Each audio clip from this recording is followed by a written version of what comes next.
কিছু পুরুষ উৎফুল্ল আর কিছু নারী বিমর্ষিত।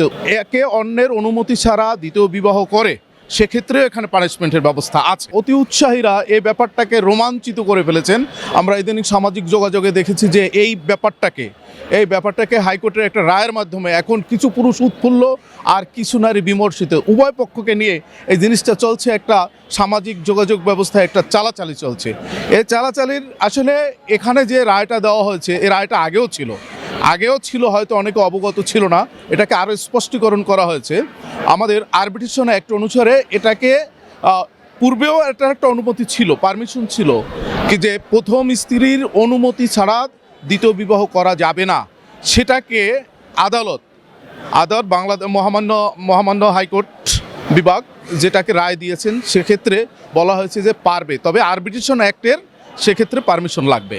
আরবিট্রেশন তাহলে আমাদের নিয়ম কিন্তু আগেরটাই রয়ে গেল, জাস্ট মহামান্য আদালত জিনিসটাকে স্পষ্টীকরণ করেছেন।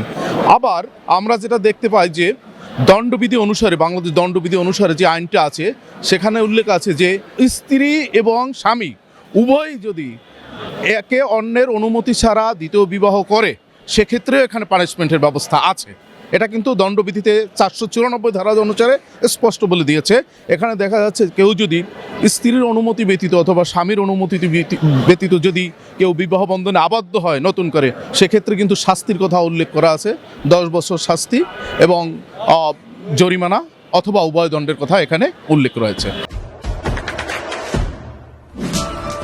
দেশে দেশে সবার সাথে দ্য নিউজ।